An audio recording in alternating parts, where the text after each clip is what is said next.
Embark on a grueling journey along the Oregon Trail, where 500,000 pioneers faced relentless hardships, disease, starvation, and treacherous terrain in pursuit of a dream. Through the eyes of the Mason family, experience the raw courage and unbreakable bonds that carried them 2,000 miles to a new home.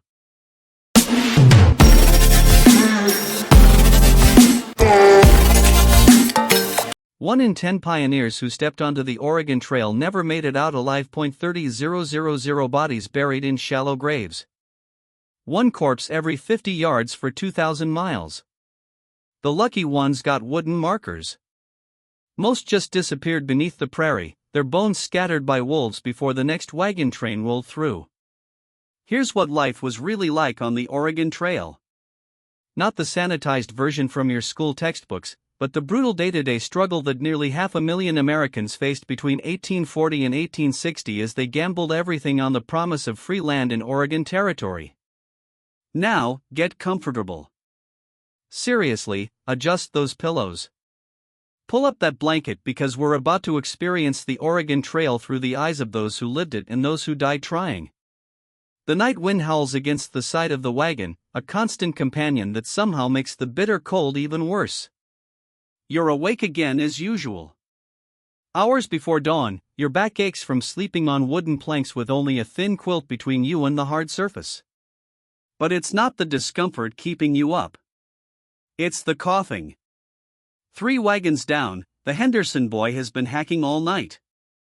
Everyone's pretending not to notice, pretending not to know what it means. But you know, everyone knows. Cholera doesn't just go away. Thomas Mason sits up in the darkness, careful not to wake Sarah or the children. Just 3 months ago, they'd been comfortably settled in their small home in Illinois. A decent farm, neighbors they'd known for years, a community, stability. Then came the letters from Sarah's cousin in Oregon Territory.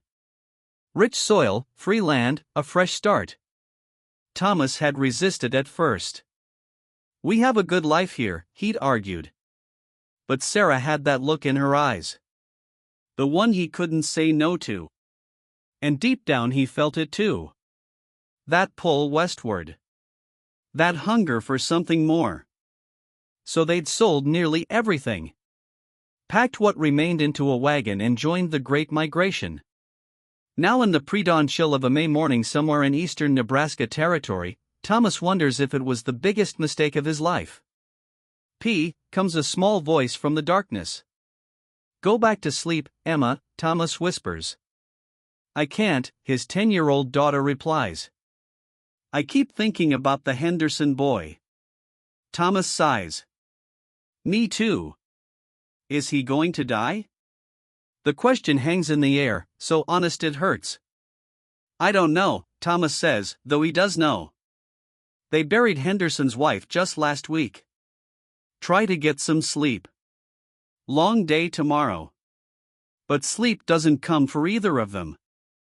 Instead, they listen to the wind, the distant cough, and the creak of wagon wheels as the night guard makes his rounds. Morning arrives with the crack of Captain Miller's rifle. The daily wake-up call. Thomas is already up, stoking a small fire from last night's embers. The wagon train has a strict schedule. Wake at 4 a.m. round up animals by 5, breakfast by 6, depart by 7. 14 wagons, 57 people, all following the same relentless routine. Wagons ho! The call comes exactly at 7, and the great wheels begin to turn. Another day on the Oregon Trail begins. Sarah and Emma walk alongside the wagon. Like most of the women and children, only the very young, elderly, or sick ride inside. With 2 oxen and the family cow pulling nearly 1,800 pounds of supplies, every bit of weight matters. 12-year-old William rides the horse, helping to keep the livestock moving. 6-year-old Daniel alternates between walking and riding, his energy never quite matching the steady pace of the wagon train. "Ma, my feet hurt," Daniel complains before they've gone a mile. "Everyone's feet hurt," Sarah replies, her voice gentle but firm. "We'll stop at noon." The morning drags on, mile after dusty mile. The prairie stretches to the horizon in every direction. an ocean of grass rippling in the breeze. Beautiful in its way, but monotonous. Thomas walks alongside the oxen, occasionally prodding them with a stick when they slow. His boots, once new at the start of the journey, are already falling apart. The right one has a hole developing at the toe, and both are permanently stained with the red-brown mud of the Missouri River crossing. That crossing, Thomas still has nightmares about it. 3 weeks ago, they'd reached the wide, muddy Missouri. Some wagons paid for the ferry, $5 a wagon. Steep, but safer.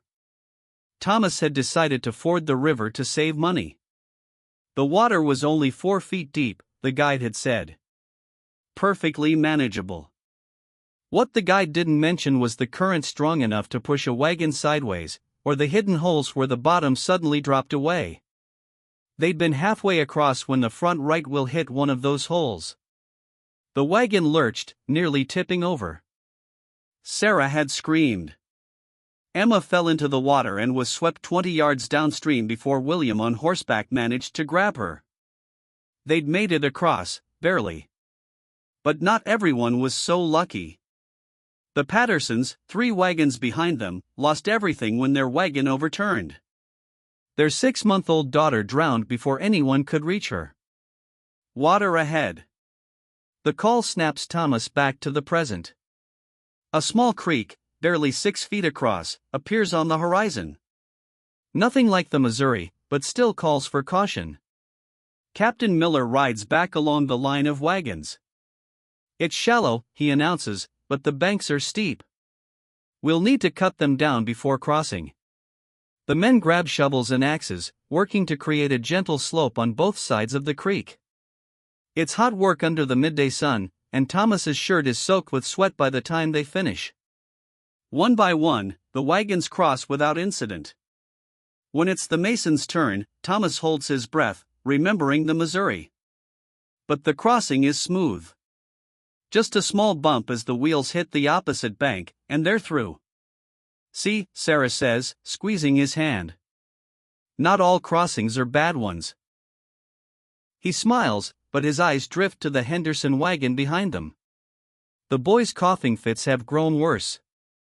His father, now a widower, looks hollow-eyed and lost.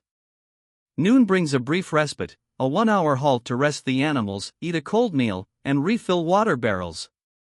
Sarah hands out hardtack and jerky, the monotonous trail diet that's already becoming tiresome. They've been on the trail for over a month, and fresh supplies are dwindling. The flour is running low, the dried apples are gone, and the salt pork won't last forever. I miss real bread, Emma sighs, gnawing on a piece of hardtack so hard it could break teeth. Soak it in coffee, William suggests. Makes it easier to chew. Wastes good coffee, Thomas mutters. But he's thinking the same thing. What he wouldn't give for a loaf of Sarah's fresh bread, still warm from the oven. Back on the trail after the noon break, the afternoon heat becomes oppressive. The wagons kick up dust that hangs in the air, coating everything in a fine powder that works its way into clothes, food, and lungs. Daniel starts coughing, and Sarah gives Thomas a frightened look. It's just the dust, he assures her, though he can't be certain. The afternoon drags into evening. The sun begins to set, painting the prairie in shades of gold and pink. Finally, at 5 p.m., Captain Miller signals to make camp near a bend in the creek they crossed earlier. The wagons form a circle, not for protection against Indians, as many Easterners believe, but to create a corral for the livestock. Each family has their designated spot in the circle, a tiny piece of order in the vast wilderness. Camp setup is a well-practiced routine. Thomas unhitches the oxen while William takes them and the cow to graze. Sarah and Emma set up the cooking fire, and Daniel collects buffalo chips, dried dung that burns well in the absence of wood. It's so gross, Daniel giggles, carrying an armful of the chips. Just don't lick your fingers afterward, Sarah warns, and they all laugh. A brief moment of normality in their upended lives. Dinner is a stew of salt pork and dried beans cooked in the Dutch oven over the open fire. It's the same meal they had yesterday and the day before, but no one complains. At least it's hot. As they eat, Captain Miller makes his rounds, stopping at each fire to share news and check on the families. There's a trading post 2 days ahead, he tells Thomas. Fort Kearny. We can resupply there. Any word on the Henderson boy? Sarah asks quietly. Miller's face darkens. Not good. Doc thinks he won't last the night. Thomas nods, thanking Miller for the information. Once the captain moves on, he turns to Sarah. Keep the children away from that wagon, he says, just to be safe. She nods, understanding the unspoken fear. Cholera spreads quickly in the close quarters of a wagon train. After dinner, there's a brief period of relaxation before nightfall. Some folks gather to sing or tell stories.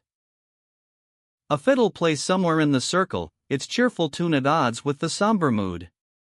The Masons stay at their own fire, too tired for socializing. Emma helps Sarah wash the dishes with precious water while Daniel and William collect the livestock from grazing. Thomas checks the wagon, tightening loose bolts and greasing the axles. Maintenance is constant. A broken wheel or axle in the wilderness could mean death. As darkness falls, the guards for the first watch take their positions. Thomas isn't on guard duty tonight, thankful for the chance to rest. The family settles into the wagon for the night, arranging themselves in the cramped space. Sarah and the younger children sleep in the wagon bed while Thomas and William make do with bedrolls underneath. Just as they're settling in, a wail cuts through the night. Raw, primal grief that makes everyone freeze. It comes from the Henderson wagon. The boy is gone. No one sleeps much after that. Dawn brings a solemn task, burying young Michael Henderson. The wagon train is delayed by 2 hours for the funeral, precious time lost in the race to cross the mountains before winter. The grave is shallow, dug in the hard prairie soil. There's no wood for a coffin, so the boy is wrapped in a blanket. Reverend Johnson, who doubles as a farmer from Ohio, says a few words from the Bible. The grieving father stands silent, empty. Thomas holds Sarah's hand tightly as they watch. Emma cries quietly. Daniel hides his face in his mother's skirts. William stands straight, trying to be a man, but his lips tremble. That could have been one of ours, Thomas thinks. The fear that's never far from his mind surfacing again. When it's over, Captain Miller gives the order. Wagons ho! Life and death on the trail exist side by side with barely a pause between them. The wagon train moves on, leaving behind a small mound of fresh earth and a crude wooden marker that will likely be gone by winter. Just one more grave along the Oregon Trail. The day after the burial is unnaturally quiet. Even the children seem subdued, as if the reality of their journey has finally sunk in. This isn't an adventure from the dime novels William loves to read. This is life and death played out across 2,000 miles of wilderness. Thomas walks beside the wagon, lost in thought. The trading post is still a day away, and supplies are running low. The flour sack feels distressingly light when Sarah dips into it for breakfast. The coffee is down to the last few handfuls of beans. Even the oxen seem tired, moving sluggishly despite the prodding. Thomas. Sarah's urgent call snaps him out of his thoughts. She's pointing ahead where the lead wagons have stopped. The entire train has halted, and people are gathering at the front. Stay with the wagon, Thomas tells her, jogging ahead to see what's happening. The crowd parts as he approaches, and he sees Captain Miller on his knees beside a man Thomas doesn't recognize. The stranger is filthy, his clothes torn, his face gaunt with exhaustion. He's clutching a canteen someone has given him, drinking desperately. Who is he? Thomas asks Johnson, who's standing nearby. Rider from the Donner Party, Johnson says grimly. They're a week ahead of us, heading for California. Says they're in trouble. Captain Miller helps the man to his feet. Tell everyone what you told me, he says. The stranger coughs, then speaks. His voice is raspy, as if he hasn't used it in days. Donner Party took the Hastings cutoff. supposed to save 350 miles to California. He shakes his head. It's a death trap. No water for 40 miles across the salt desert. Wagons breaking down in the mountains. They sent me back to warn anyone following. A murmur runs through the crowd. The Hastings Cutoff is a new route that branches off from the main trail near Fort Bridger, promising a shorter path to California. Several families in their train had been considering it. We're bound for Oregon, not California, Captain Miller says. But we thank you for the warning. The cutoff splits from your trail, too, the man insists. Some of you might be tempted. Don't be. Stick to the main route. The news casts a shadow over the already somber mood of the train. That night around the campfire, it's all anyone can talk about. Those poor folks, Sarah says quietly, stirring the bean pot, trapped in the mountains with winter coming. Thomas nods, poking at the fire with a stick. Makes our troubles seem small. Will they die, Pa? Daniel asks, his eyes wide. Thomas hesitates. I don't know, son, but they're tough folks like us. They'll fight hard to survive. The conversation is interrupted by a distant rumble of thunder. Thomas looks up to see dark clouds gathering on the western horizon. A storm is coming. Better secure everything, he tells William. Looks like we're in for some weather. They work quickly, tying down loose items and making sure the wagon cover is securely fastened. Other families do the same, a flurry of activity around the circle as everyone prepares for the storm. The first fat drops of rain begin to fall just as they finish.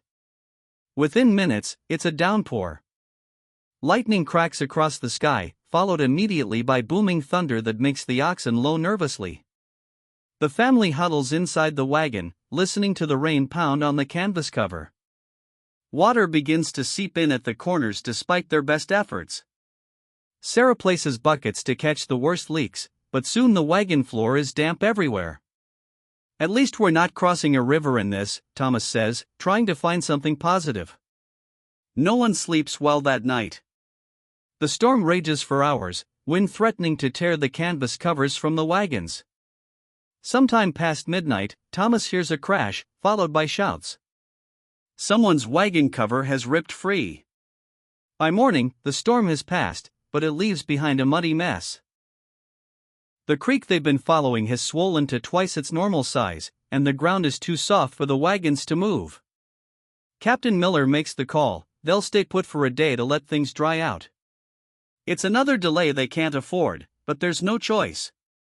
Pushing on would mean broken wheels and axles.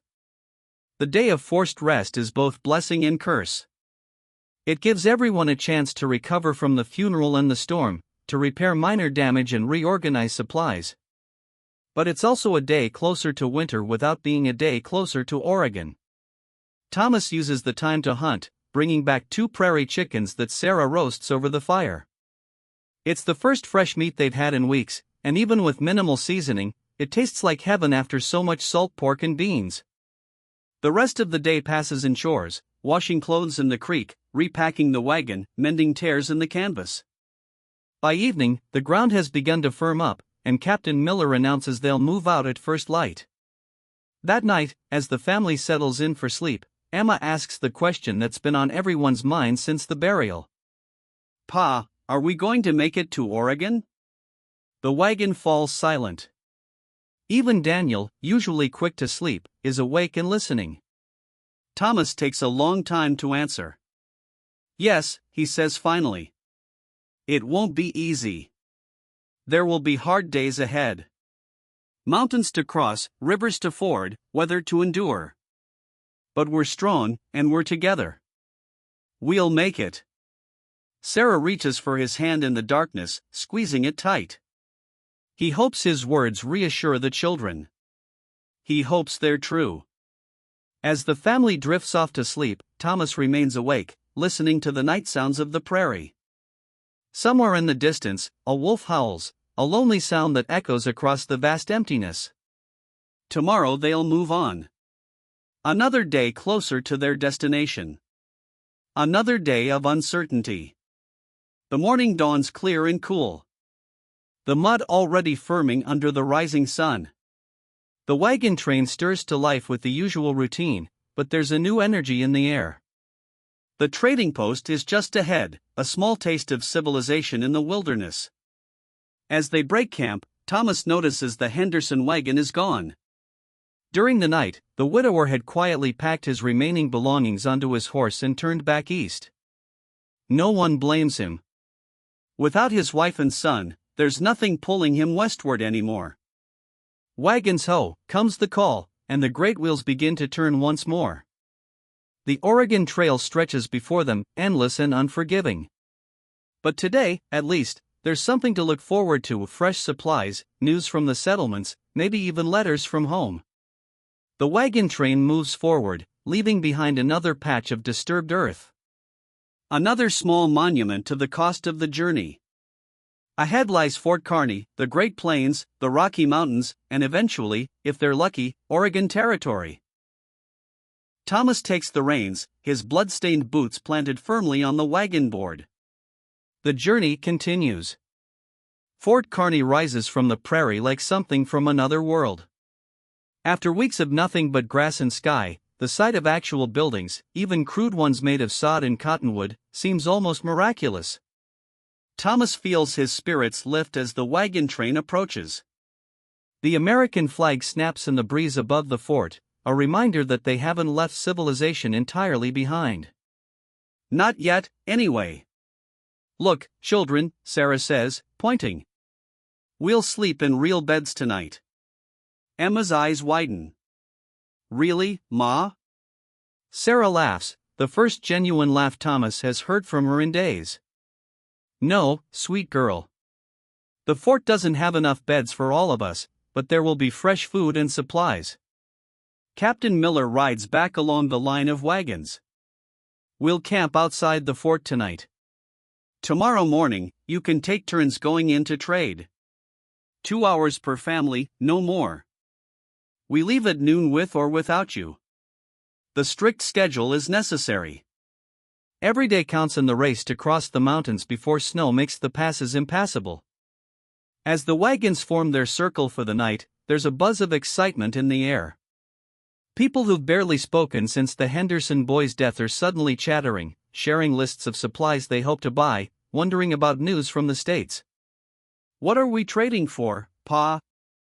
William asks as they unhitch the oxen. Thomas wipes sweat from his forehead. Coffee, first of all. We're almost out. Flour, sugar if they have it. Maybe some dried fruit for your mother. William nods, serious as always. At 12, he's taken on the responsibility of a man on this journey, working alongside Thomas from dawn till dusk. Sometimes Thomas forgets he's still a boy. And a peppermint stick for Daniel, Thomas adds with a wink. Don't tell him. That night, a delegation from the fort visits the wagon train. 2 soldiers and a guide named Harper, who knows the trail ahead. Captain Miller invites the wagon leaders to hear what they have to say. Rivers high at the crossing, Harper tells them, squatting by the fire and accepting a cup of coffee. He's a weathered man with a beard down to his chest and skin tanned like old leather. Snowmelt from the mountains. You'll want to use the ferry 20 miles upstream. How much? Someone asks. $5 a wagon. A murmur ripples through the group. $5 is steep. Worth every penny, Harper says, reading their thoughts. Already pulled 3 bodies from the river this month. Folks who thought they could save a few dollars. Thomas thinks of the Missouri crossing, how close they came to disaster.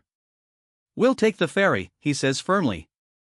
After the meeting breaks up, Thomas returns to the family wagon to find Sarah doing inventory of their supplies.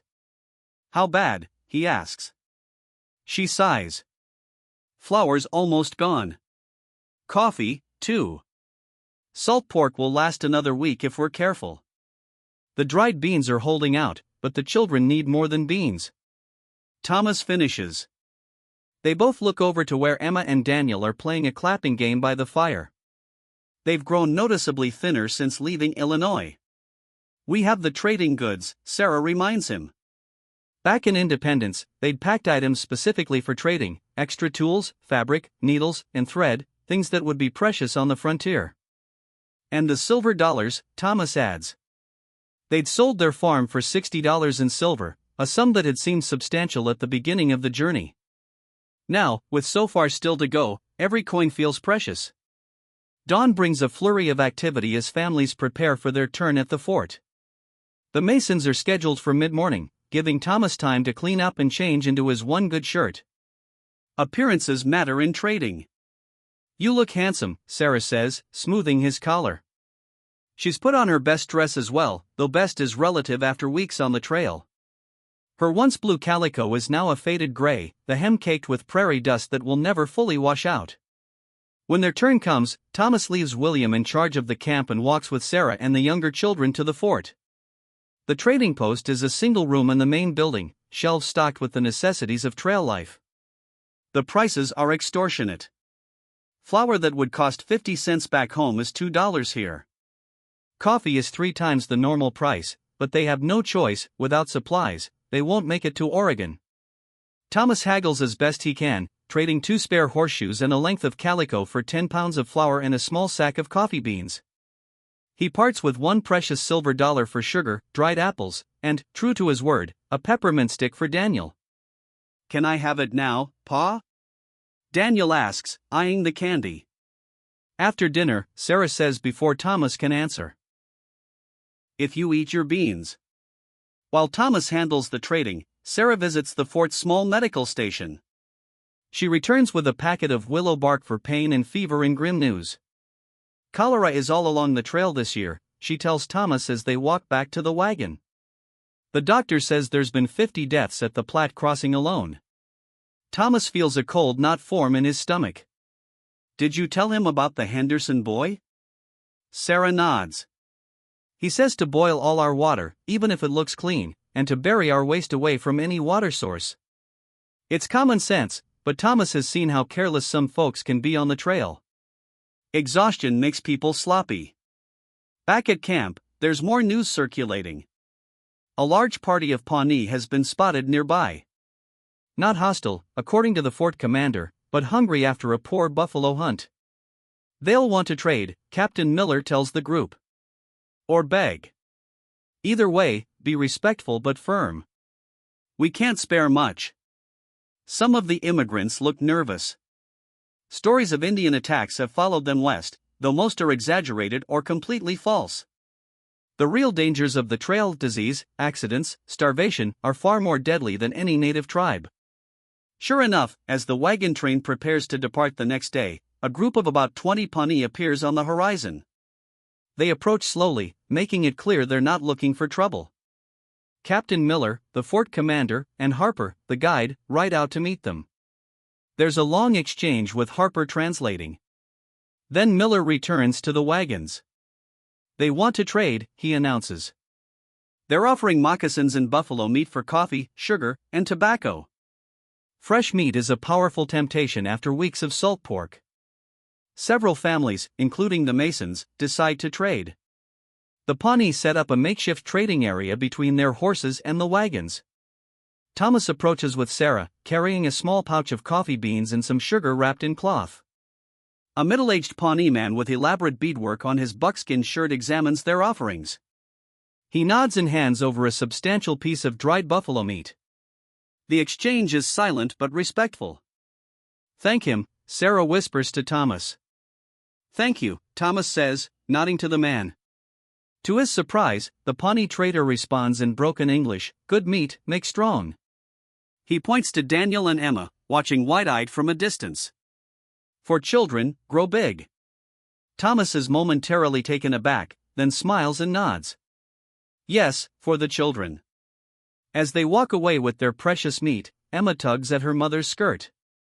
"They're not scary at all," she says, sounding disappointed. Sarah laughs. "What did you expect? Screaming savages like in William Stein novels?"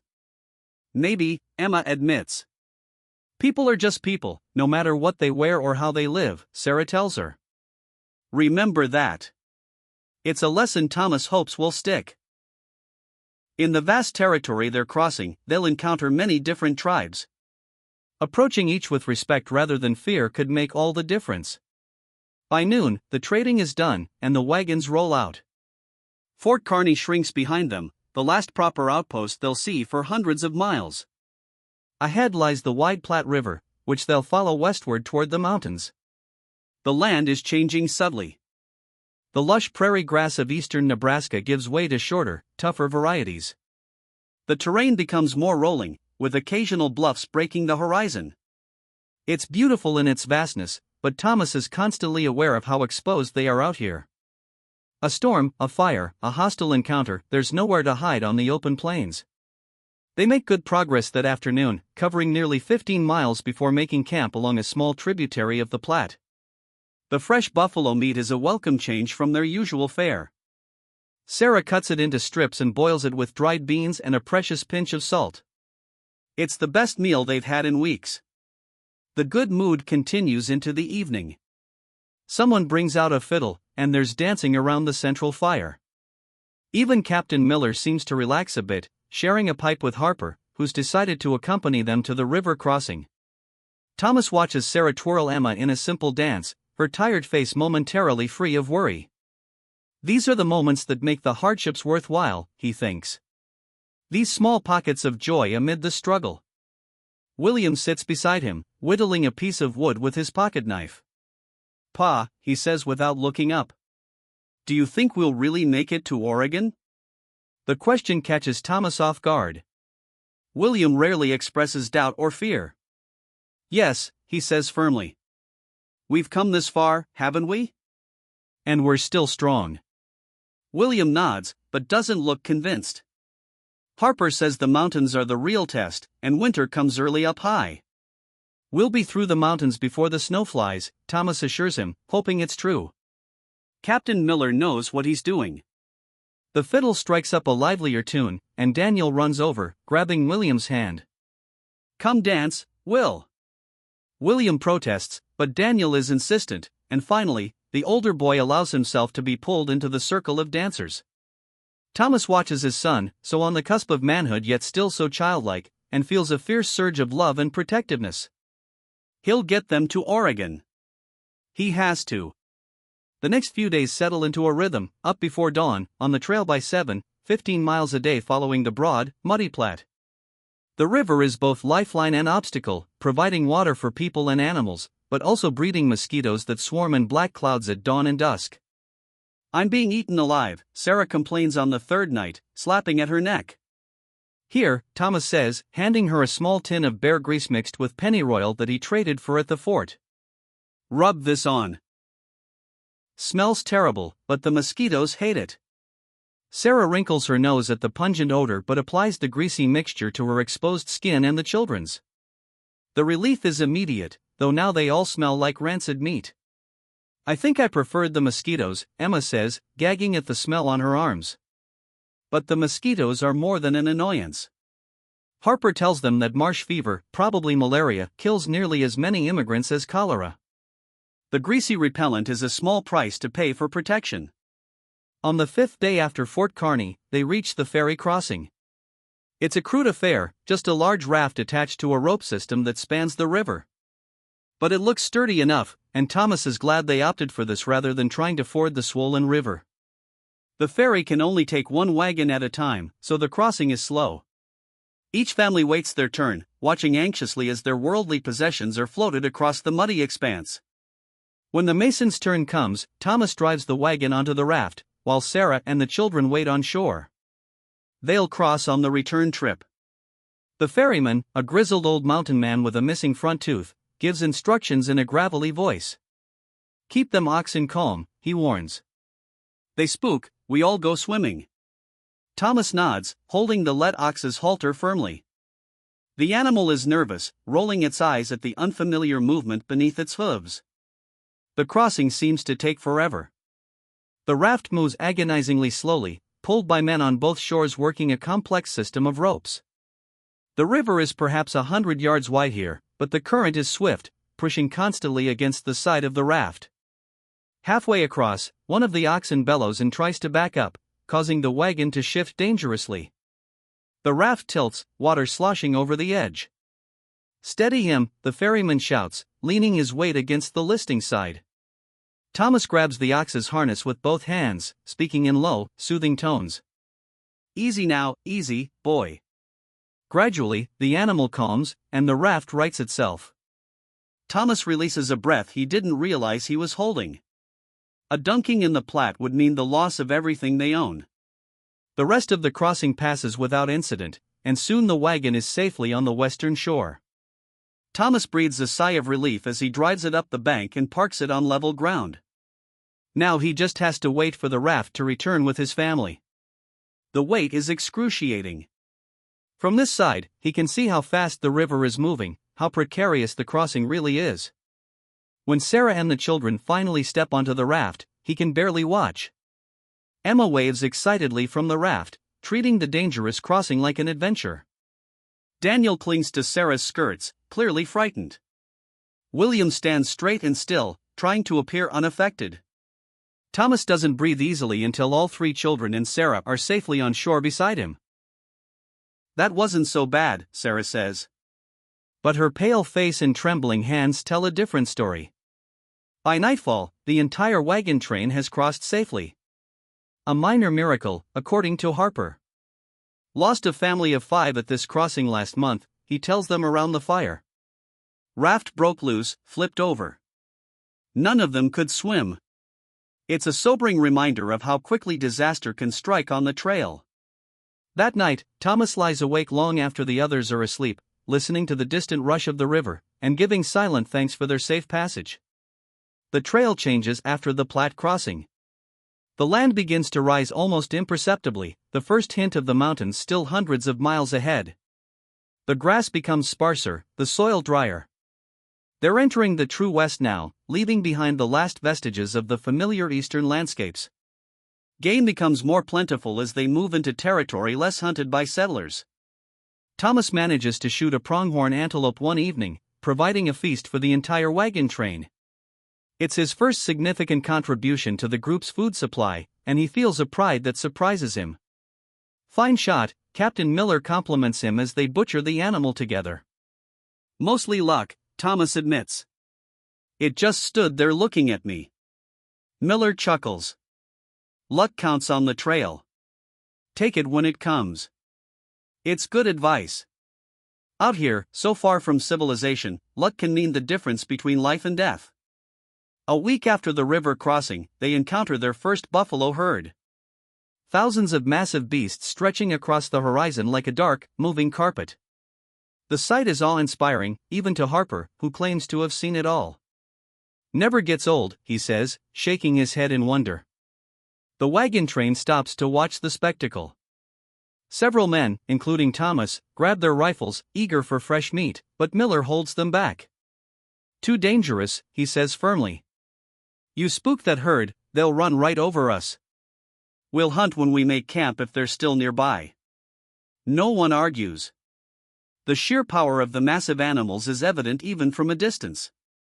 A stampede would crush wagons and people alike. That evening, a small hunting party, including Thomas and William, rides out. They manage to bring down a young buffalo cow, enough meat to feed the entire train for days. The butchering is a community affair, with men cutting the meat and women preparing it for smoking and drying. Most of it will be preserved as jerky for the journey ahead. Nothing is wasted. The hide will become moccasins or patches for worn boots, the bones tools or arrow points, the fat rendered for cooking and waterproofing. William watches the process with fascination. "It's like a whole store inside one animal," he marvels. "That's how the Indians survive out here," Thomas explains. "One buffalo can feed a family for months if they use every part." As they work, clouds begin to gather on the western horizon. By the time the meat is hung to smoke, the sky has darkened ominously. "Storm coming," Harper announces unnecessarily. "Big one, by the look of it." Captain Miller makes the decision to circle the wagons tightly and secure everything that might blow away. There's no shelter on the open prairie. All they can do is hunker down and endure. The storm hits just after nightfall, a howling monster of wind and rain that threatens to tear the canvas covers from the wagons. Lightning turns night to day in blinding flashes, followed instantly by thunder that shakes the ground. The oxen and horses panic, requiring constant attention to prevent them from breaking free. Inside the Mason wagon, Sarah and the children huddle together, jumping at each crash of thunder.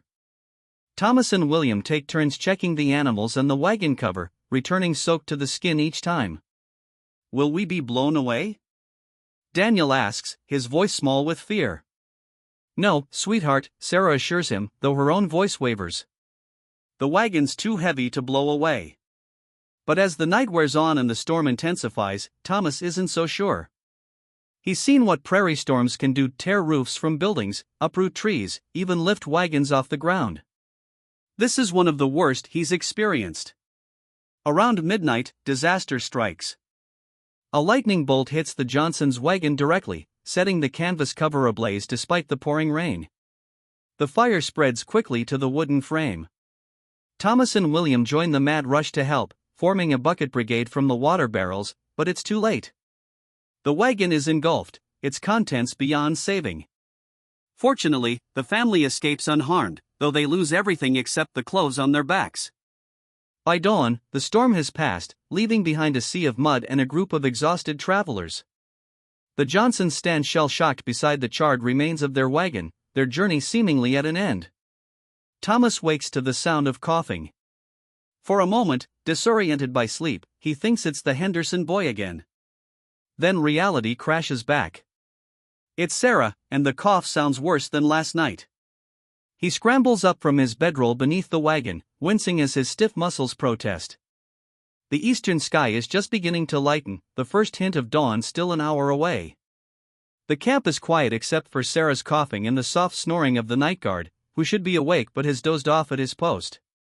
Inside the wagon, Sarah is burning with fever, her nightdress soaked with sweat. Emma is already awake, bathing her mother's forehead with a damp cloth. She got worse about an hour ago, Emma whispers, her young face drawn with worry. I didn't want to wake you yet. Thomas puts a hand on his daughter's shoulder, surprised and moved by her composure. You did right, he tells her. Let me take over now. Emma nods and slips out of the wagon to start the morning fire. Thomas can hear her quietly waking William to help her. At 10 years old, Emma has grown up so much in the month since they left Illinois. Sarah, Thomas says softly, pressing a hand to her cheek. Her skin is alarmingly hot. Can you drink something? Sarah's eyes flutter open, glazed with fever. Water, she manages to whisper. Thomas helps her sit up enough to sip from the canteen. She takes a few swallows, then falls back, exhausted by even that small effort. The yarrow tea, she murmurs. It helped. Thomas nods and climbs down from the wagon. Emma already has water boiling over the small fire. Smart girl. We need to make more of that tea for your mother, he tells her. Emma nods solemnly. Will she get better, Pa? Thomas forces a confidence he doesn't feel. Of course she will. Your ma's the strongest woman I know. As he prepares the tea, Captain Miller approaches, his face grim in the firelight. How is she? He asks without preamble. Fever's worse, Thomas admits. But no sign of cholera yet. Miller nods, relief evident in his posture. Cholera would mean quarantine at the very least, possibly being left behind if the illness spread. We need to make Fort Laramie, Miller says. They have a proper doctor there. It's about 6 days' travel if we push hard. Thomas feels a surge of hope. A real doctor could make all the difference. She can travel? Miller asks. She'll have to, Thomas replies. There's no other choice. Staying behind alone would be a death sentence. The captain nods once, then moves on to rouse the rest of the camp. Within the hour, the wagon train is rolling, despite the early start, everyone understanding the urgency of reaching Fort Laramie. The terrain grows steadily more challenging as they push westward. The flat prairie gives way to rolling hills and dramatic rock formations. Chimney Rock appears on the horizon like a beacon, its distinctive shape a landmark all travelers recognize. It means we're almost halfway, Harper tells them around the fire that night. Chimney Rock to Fort Laramie, then Fort Laramie to South Pass through the mountains. And then? William asks. Then the real hard part begins, Harper says with a wry smile. Down the Snake River country, through the Blue Mountains, and finally to the Columbia and the Willamette Valley. Thomas listens but says little, his thoughts with Sarah. Her fever has remained high all day despite regular doses of the yarrow tea. She's growing weaker, taking only sips of water and broth. That night, as the children sleep, Thomas sits beside the wagon, keeping watch over Sarah. The vast sky above is ablaze with stars, more than he ever saw back east. The beauty of it makes his chest ache. Thomas. Sarah's voice, thin but clear, startles him. He climbs into the wagon and finds her awake, her eyes bright but more lucid than they've been all day. I'm here, he says, taking her hand. If I don't make it, don't talk like that, he interrupts, squeezing her fingers. Listen to me, she insists with a flash of her old stubbornness. If I don't make it, you must go on. Get the children to Oregon. Promise me. Thomas feels his throat tighten. I already promised, remember? But you're going to be fine. We'll reach Fort Laramie soon, and there's a doctor there. Sarah manages a weak smile. Always the optimist. One of us has to be.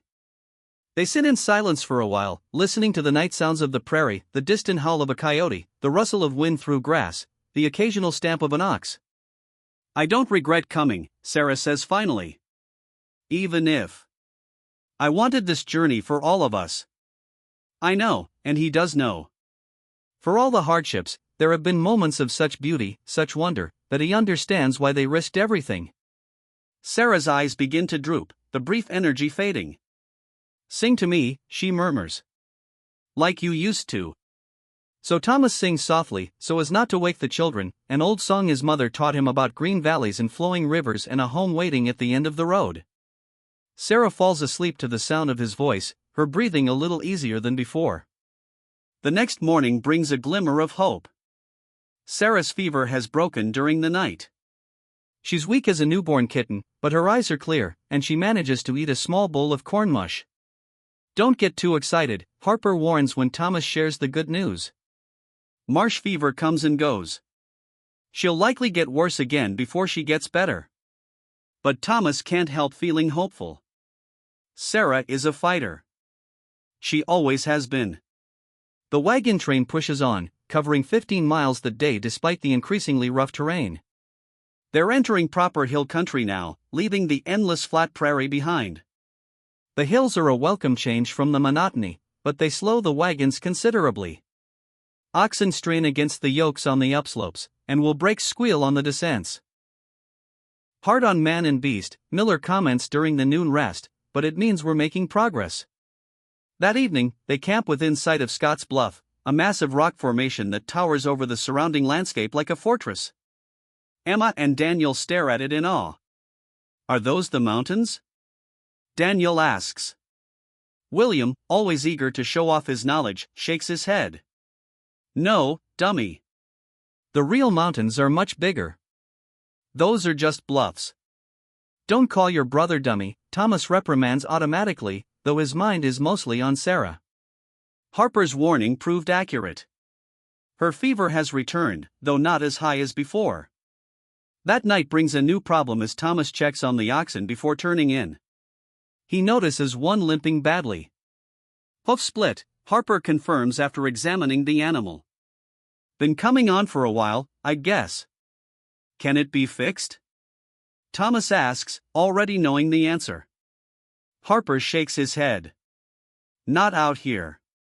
Beast will go lame for sure. Might even die if infection sets in. So, what do we do? Butcher it? Before it gets too sick to eat, Harper says bluntly. One ox can pull your wagon if you lighten the load enough. The thought of killing one of their precious oxen, of lightening their already minimal belongings, makes Thomas's stomach twist, but again, there's no real choice. I'll tell Miller, he says heavily. The next morning, before dawn, they slaughter the ox. It's a grim business, but nothing is wasted. The meat is cut into strips for drying, the hide carefully preserved, the bones and hooves saved for tools and glue. Even the blood is collected for blood pudding. Never thought I'd be grateful for an ox going lame, Sarah says weakly from the wagon, watching the butchering. But we needed the fresh meat. It's true. They've been subsisting on beans, corn mush, and the occasional small game Thomas manages to shoot. The rich organ meat, liver, heart, kidneys will give them strength for the days ahead. But losing an ox means redistributing the load. They spend hours going through their possessions, deciding what to keep and what to abandon. Sarah's rocking chair, carried all the way from Illinois, is the first to go. We can make another when we reach Oregon, she says, though Thomas sees the pain in her eyes as the chair is given to the Johnson family, who lost everything in the lightning strike. Next goes Thomas's toolbox, reduced to just a hammer, saw, and a few essential tools. Books, extra clothing, Emma's rag doll, William's collection of interesting rocks, all are set aside, either given away or simply left behind. By the time they're done, the wagon is noticeably lighter, but Thomas feels hollowed out. These simple possessions were all they had left of their old life. It's just stuff, Sarah reminds him, seeing his expression. We have what matters. She's right, of course. Their children are healthy, Sarah is improving, and they still have enough supplies to reach Oregon if they're careful. Many families on the trail have lost far more. With the lighter wagon, they make good time the next day despite having only one ox. The second ox, paired with their milk cow, proves a surprisingly effective team. By nightfall, they can see Fort Laramie in the distance, a welcome sight. After the long, hard journey across the plains, they reach the fort the following afternoon. Unlike Fort Kearny, Laramie is a substantial installation with proper buildings, a trading post, and, most importantly, a doctor. Thomas doesn't wait for Miller's permission. The moment they stop, he's carrying Sarah to the doctor's quarters. Dr. Matthews is a young army surgeon with tired eyes and capable hands. He examines Sarah thoroughly, listening to her breathing and checking her pulse. Intermittent fever, he confirms finally. Not cholera, thank God. Probably from mosquito bites along the Platte. The relief that floods through Thomas makes his knees weak. Not cholera, not the death sentence they've been dreading. Can you help her? He asks. The doctor nods. I have quinine. It's the only reliable treatment for marsh fever. Expensive, though. How much? Thomas asks, mentally counting the remaining silver dollars in their dwindling funds. $5 for enough to treat her completely. It's a fortune, nearly a tenth of all they have left.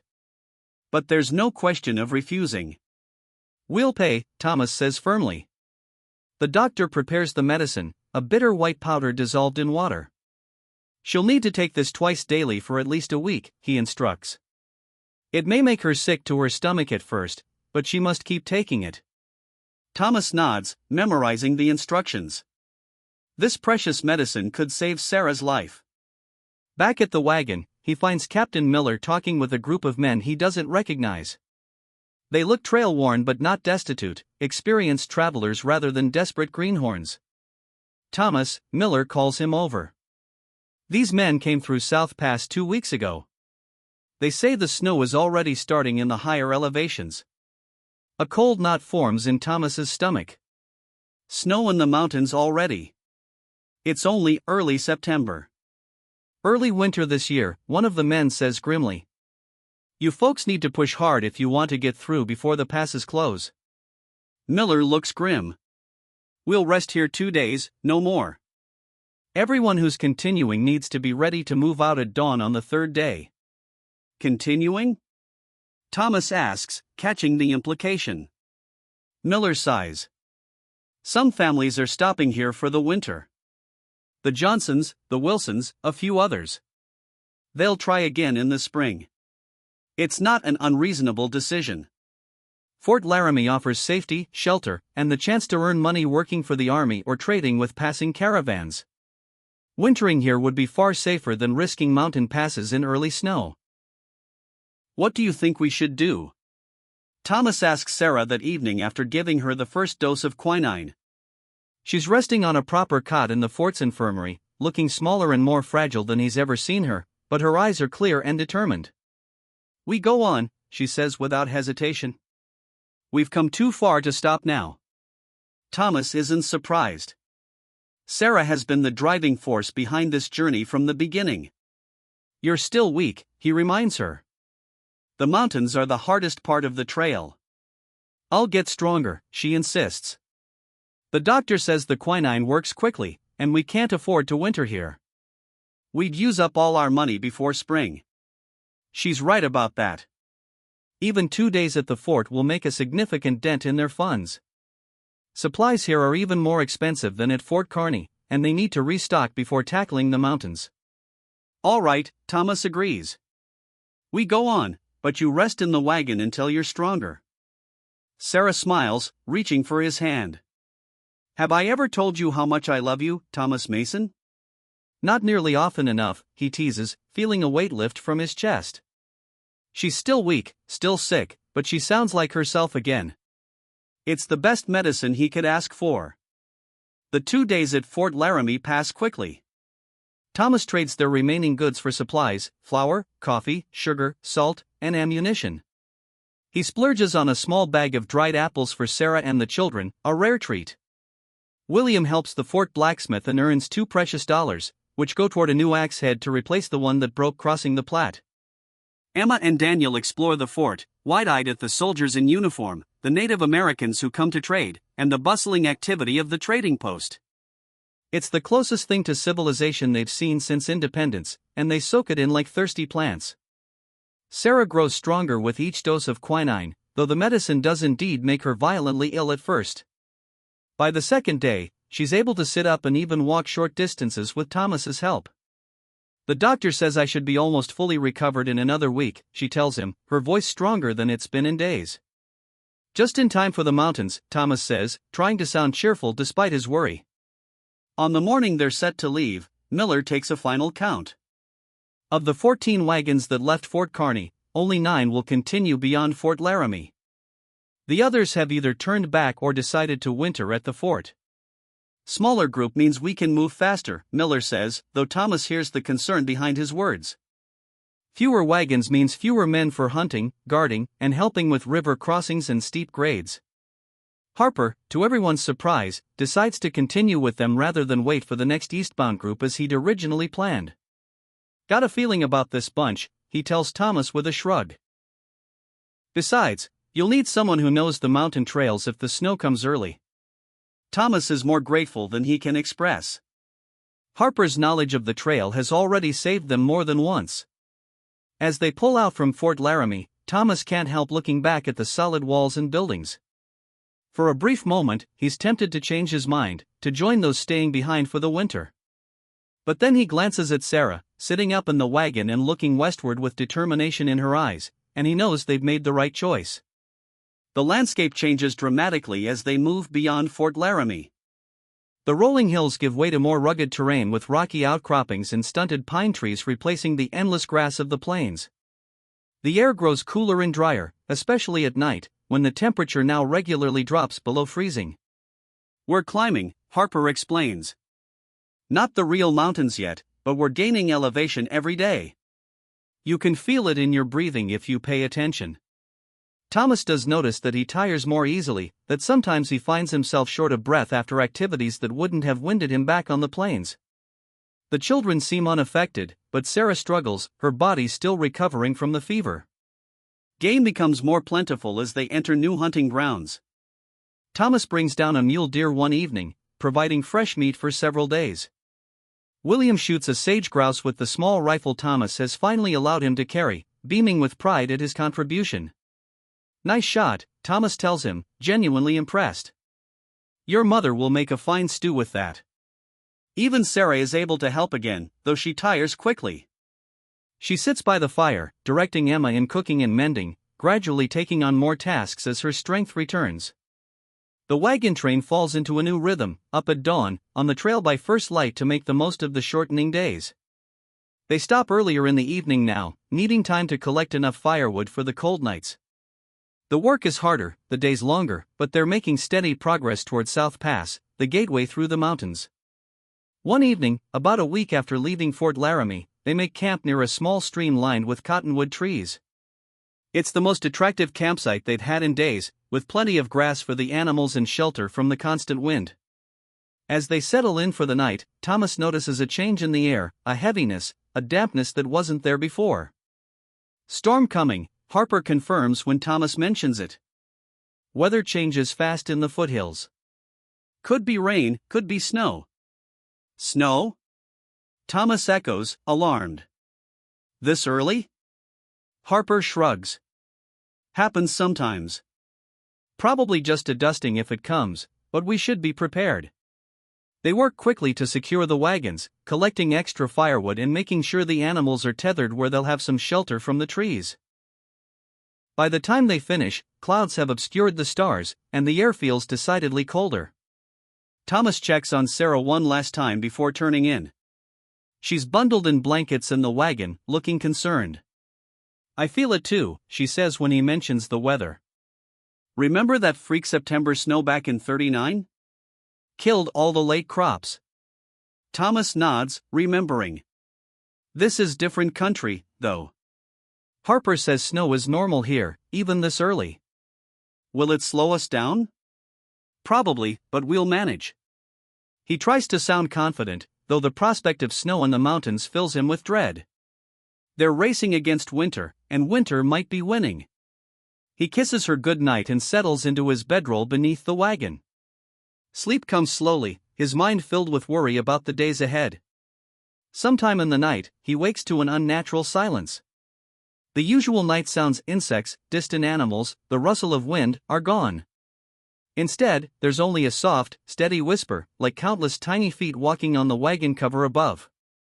Snow. Thomas rises quietly and steps out from under the wagon. The world has transformed. A thin blanket of white covers everything, the ground, the wagons, the trees. It's still falling, fat flakes drifting lazily in the still air. It's beautiful in a way, peaceful, but Thomas feels only dread as he watches the snow accumulate. Every inch is another obstacle, another delay in their already tight schedule. Just a dusting, huh? He mutters to himself, thinking of Harper's prediction. As if summoned by the thought, the trail guide appears beside him, a dark shape in the swirling white. Could be worse, Harper says quietly. This is nothing compared to what the mountains can throw at us. Comforting, Thomas says dryly. Harper chuckles. Get some sleep. Tomorrow will be hard going. Thomas returns to his bedroll, but sleep eludes him now. He lies awake, listening to the soft sound of falling snow and wondering what new challenges the mountains will bring. Morning reveals 3 inches of snow covering the landscape, transforming the familiar trail into something alien and treacherous. The oxen balk at their harnesses, breath steaming in the frigid air. Thomas's fingers are already numb as he secures the last strap. Think it'll melt? William asks, stomping his feet to keep warm. Thomas looks at the sky. The clouds have thinned, allowing weak sunlight to filter through. Some of it, but we're still going to have a rough day. Rough doesn't begin to describe it. The snow turns the trail slick and muddy as the day warms. Wagon wheels sink into the muck, requiring extra oxen hitched to the front to pull them free. What should have been a 15-mile day stretches into an exhausting slog that covers barely 7 miles. By evening, everyone is mud-splattered and bone-tired. Sarah, still weak from her illness, looks ready to collapse when Thomas helps her down from the wagon. I'm fine, she insists, but her pale face and trembling hands betray her. Captain Miller calls the wagon leaders together after supper. His expression is grim in the firelight. At this pace, we won't reach South Pass for another 2 weeks, he says bluntly. The snow up high will be getting deeper every day. We need to make a decision. What kind of decision? Thomas asks, though he already knows. Whether to push on or turn back to Fort Laramie while we still can. The words land like stones in still water. Turn back, after coming so far, the thought is almost unbearable. What do you think, Harper? Miller asks the guide. Harper pokes at the fire with a stick, considering. Pass is still open now, according to those trappers we met yesterday. But it's a gamble. Early winter like this, there's no telling when the real snow will hit. Could be a month from now. Could be tomorrow. And if it hits while we're crossing, someone asks. Harper doesn't sugarcoat it. Then we're in real trouble. Wagons can't move through deep snow. Animals die. People die. A heavy silence falls over the group. Thomas thinks of the Donner Party, trapped in the Sierra Nevada mountains the previous winter. The stories that had filtered back east were horrifying. "We've come too far to turn back," Thomas says finally. My vote is to continue. Several others nod in agreement, but a few look uncertain. Let's sleep on it, Miller decides. Each family should discuss it tonight. We'll make the final decision in the morning. Back at their wagon, Thomas tells Sarah about the meeting. She listens without interrupting, her face thoughtful in the firelight. The children could stay at Fort Laramie, she says when he finishes. We could send them back with the families who are turning around. They'd be safe for the winter. Thomas stares at her, shocked. Send them back without us? If it's too dangerous to continue, we stay together, he says firmly. Whatever happens, we face it as a family. Sarah looks like she wants to argue, but instead she just nods. Then we go on. But Thomas, we need to prepare for the worst. If we get caught in the mountains, she doesn't finish the thought. She doesn't need to. They both know what's at stake. That night, Thomas can't sleep. He lies awake, listening to the breathing of his family and weighing impossible choices: turn back and give up on the dream that's carried them this far, or continue and risk everything, perhaps even their lives. By morning, he's no closer to an answer. The wagon train gathers in the gray dawnlight, faces solemn as Miller calls for a decision. In the end, 3 more families opt to turn back to Fort Laramie. The Masons and 5 other wagons will continue towards South Pass and beyond. Their already small train has dwindled to half its original size. The parting is emotional. These people have traveled together for months, sharing hardships and rare joys. They've helped birth babies, buried the dead, supported each other through illness and accident. Now they're splitting up, perhaps never to meet again. Mrs. Wilson, heading back to Fort Laramie, embraces Sarah with tears in her eyes. "Take care of yourself," she says. "Write to us when you reach Oregon." "We will," Sarah promises, though they both know how uncertain such promises are on the frontier. The journey resumes with a new urgency. They travel longer hours, pushing themselves and their animals to the limit. The landscape grows more dramatic with each passing day: towering cliffs, deep ravines, meadows that stretch to distant snow-capped peaks. In another context, it would be breathtakingly beautiful. Now it's just another obstacle to overcome. A week after the split, they reach South Pass.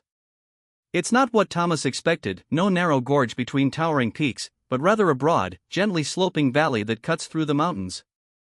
It's deceptively easy terrain, but the elevation makes breathing difficult, especially for Sarah, who still hasn't fully recovered her strength. This is the Continental Divide, Harper explains as they make camp that night. Rain falling on this side goes to the Atlantic. On the other side, it flows to the Pacific. It's a milestone worth celebrating, but the mood is subdued. They've made it through the pass, but the hardest part of the journey still lies ahead: the descent into the Snake River Basin, then through the Blue Mountains, and finally down the Columbia to the Willamette Valley. How much farther? Emma asks that night, tracing the route on a crude map Harper has drawn in the dirt. About 700 miles, Harper tells her. Her face falls. That's still so far. But it's all downhill from here, he says with a wink. Well, mostly. The next morning brings clear skies and a surprise: a group of mounted Shoshone waiting at the trail junction. There are 8 of them, men and women, wrapped in warm buffalo robes against the morning chill. Captain Miller and Harper ride out to meet them. The rest of the wagon train watches anxiously, rifles close at hand, despite Harper's assurances that the Shoshone are friendly. After a long conversation with Harper translating, Miller returns to the wagons. "They're offering to guide us to Fort Hall," he explains. "For a price, of course." "Can we trust them?" someone asks. Miller looks offended on behalf of the Shoshone. "These people have been guiding travelers for years. They know the trails better than anyone, and with the early snow, we need all the help we can get. In the end, they agree to hire 2 guides, a middle-aged man named Bear Runner and his nephew, a young man who introduces himself as Joseph in surprisingly good English. "I learned at the mission school," Joseph explains when Thomas comments on it, "before it burned." The Shoshone guides prove their worth immediately, showing the wagon train a shortcut that saves them nearly 2 days' travel. Joseph rides alongside the Mason wagon, frequently curious about their journey and eager to practice his English. "Why Oregon?" he asks Thomas. "So far, so dangerous land." Thomas answers simply, "A place of our own where we can build something that will last." Joseph considers this, then nods. "My people understand. Land is life." But there's a sadness in his eyes that makes Thomas wonder how much longer the Shoshone will hold their own lands with more settlers arriving every year. The weather holds as they descend from the high country into the Snake River plain. The snow melts away, replaced by a dusty landscape of sagebrush and scattered pine. It's warmer here, the air less thin, but the wind is constant and biting. Sarah continues to improve, now able to walk alongside the wagon for short periods. Her face is gaunt, but her eyes have their old sparkle back. Thomas finds himself watching her when she's not looking, still hardly believing how close he came to losing her. "Stop staring," she tells him one evening, catching him at it. "I'm not going to break." "I know," he says, but he keeps watching anyway. Fort Hall appears on the horizon after 5 days of hard travel, a welcome sight. Despite being much smaller than Fort Laramie, it's little more than a trading post really, with a few rough buildings surrounded by a stockade fence. But it represents safety, supplies, and, most importantly, information about the trail ahead. The news isn't good. An early blizzard has already dumped 2 feet of snow in the Blue Mountains. The main trail along the Snake River is flooded in sections from early snowmelt, and there are reports of hostile bands from other tribes in the region, taking advantage of the reduced military presence as winter approaches. "We should have turned back," one of the remaining wagon leaders mutters after hearing the reports. But it's too late for second thoughts now. Fort Hall is the last major outpost before Oregon. Going back would be almost as dangerous as continuing forward. That night, Thomas finds Joseph sitting alone by the fire, carving a small piece of wood with a sharp knife. "Is it really as bad as they say?" Thomas asks, settling beside him. Joseph shrugs. "Bad? Yes. Impossible? No." He holds up the carving, a small bird taking shape under his skilled hands. "There is always a way if you look hard enough. They say the Blue Mountains are already snowed in. Main trail, yes, but there are other ways." Joseph hesitates. "My people know these mountains. Many trails not on white man's maps." Thomas feels a spark of hope. "You know another route?" "Maybe," Joseph says, eyeing him thoughtfully. "Why should I help?" "More white people coming means less land for Shoshone." It's a fair question, one Thomas has asked himself more than once. "I can't speak for all white settlers," he says finally. "But my family just wants a small piece of land to farm. We don't want to take more than we need." Joseph's expression suggests he's heard such promises before. $5, he says. "I show you safe path through mountains." 3, Thomas counters automatically, then feels ashamed for haggling over what could be his family's survival. But Joseph just grins. 4, he says. "And coffee. Deal." Thomas extends his hand, and they shake on it. He doesn't tell the others about the arrangement yet. There's no guarantee Captain Miller will agree to follow an unmarked trail on the word of a young Shoshone, no matter how dire the alternatives. The next morning brings a new crisis. One of the remaining wagons, the Caldwells, tips over while crossing a small stream, spilling most of their supplies into the water. No one is injured, but the flour, sugar, and other staples are ruined. Without them, the family has no chance of completing the journey. "We'll share," Sarah says immediately when she hears the news. Everyone can contribute a little. It's what they've always done on the trail, supported each other through disaster.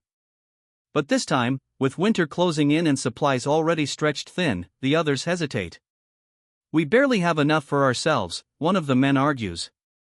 Then we'll have a little less, Sarah counters, her voice firm. None of us makes it to Oregon alone. In the end, each family contributes something, a cup of flour here, a handful of coffee beans there, dried meat, salt, whatever they can spare. It's not enough to fully replace what was lost, but it will keep the Caldwells from starving before they reach the Willamette Valley. That evening, Thomas tells Sarah about Joseph's offer to guide them through the mountains. Can he be trusted? She asks, practical as always. I think so. And honestly, what choice do we have? The main trail is already snowed in. Sarah considers this, then nods. Talk to Miller. If he agrees, we'll follow Joseph. Captain Miller is skeptical at first. An unmarked trail through mountains already getting snow? It's risky. Riskier than trying the main trail and getting stranded? Thomas counters. Miller can't argue with that logic. After a long discussion with Harper, who vouches for Joseph's knowledge of the terrain, he agrees to the plan. But he adds, we'll need to leave some things behind. Lighten the wagons as much as possible for mountain travel. We already left half our belongings at Fort Laramie, Thomas protests. And we'll leave half of what's left here, Miller says firmly. Anything that's not essential for survival, we can come back for it in the spring if we make it through. It's another painful culling of their possessions. The rocking chair is long gone, but now they must leave behind Sarah's mother's china, Thomas's books, the children's toys, anything with sentimental rather than survival value. It doesn't matter, Sarah says as they sort through their things. All that matters is getting to Oregon alive. Thomas nods, but his heart aches as he watches their lives reduced to the bare essentials yet again. What will be left of them by the time they reach the Willamette Valley? They depart Fort Hall the following morning, their wagons noticeably lighter, but their spirits heavy with the knowledge of what lies ahead. Joseph leads them northwest, away from the main trail, following what appears to be a game path through increasingly rugged country. This doesn't look like a trail at all, William observes, riding beside Thomas on the wagon seat. It's not to our eyes, Thomas replies. But Joseph says his people have used it for generations. The path takes them through a narrow valley, then up a series of switchbacks to a ridge overlooking the Snake River. The view is spectacular, the great river winding through a vast plain, mountains rising in the distance, but Thomas has little attention to spare for the scenery. The trail here is barely wide enough for the wagons, with a sheer drop on one side. Keep the oxen tight to the inside, he calls to William, who is leading their team. One wrong step, and we're over the edge. They make it safely across the ridge, but the day's journey has taken its toll. Everyone is tense, exhausted from the constant vigilance required on such difficult terrain. When they finally make camp for the night, no one has energy for more than the basic chores. How much longer on this trail? Thomas asks Joseph as they eat a simple supper of cornmeal mush and dried meat. 3 days to reach easier ground, Joseph replies. If weather holds. Thomas glances at the sky. It's clear now, stars blazing overhead, but clouds are gathering on the northern horizon. And if it doesn't hold? Joseph follows his gaze and frowns. Then we have trouble. The storm hits the next day around noon. Not snow this time, but a driving rain that turns the narrow trail to mud within minutes. The wagons slip and slide, threatening to go over the edge at every turn. They're forced to stop, huddling under makeshift shelters as the deluge continues. We can't stay here, Miller says after 2 hours of waiting. The trail will only get worse. We need to reach lower ground before dark. It's a dangerous gamble, but he's right. Up here, exposed on the mountainside, they're vulnerable not just to the weather but to rockslides, which Joseph warns are common in heavy rain. So they press on, men walking beside each wagon to keep it from sliding off the trail, everyone soaked to the skin and shivering. Progress is agonizingly slow. By sunset, they've covered barely 3 miles. There's a cave ahead, Joseph announces, riding back from his scouting position. Big enough for people, not wagons. We shelter there tonight. The cave is actually a deep overhang in the cliff face, but it's dry and relatively warm once they build a fire near the entrance. The wagons remain outside, covered as best they can be. The oxen huddle miserably under trees nearby. Inside, families spread out their wet bedding to dry, everyone crowding close to the fire. It's cramped and uncomfortable, but better than being exposed to the continuing storm. Tell us a story, Ma, Daniel begs as they settle in for the night. A happy one. Sarah thinks for a moment, then begins a tale about a family of rabbits who build a wonderful home in a meadow. It's a simple story, one she's told before, but it takes on new meaning here in this cave, with their own home still just a dream on the horizon. Thomas watches his wife and children, their faces glowing in the firelight. Despite everything, the illness, the hardships, the losses, they're still together, still pushing forward. The thought fills him with a fierce pride. The rain continues through the night but stops before dawn. They emerge from the cave to find the world transformed yet again. The storm has washed away much of the trail, leaving sections that will need to be rebuilt before the wagons can pass. It'll take most of the day, Miller says after assessing the damage. And we still have to cross that. He points to a stream that has swollen to a rushing torrent overnight, cutting across their path about half a mile ahead.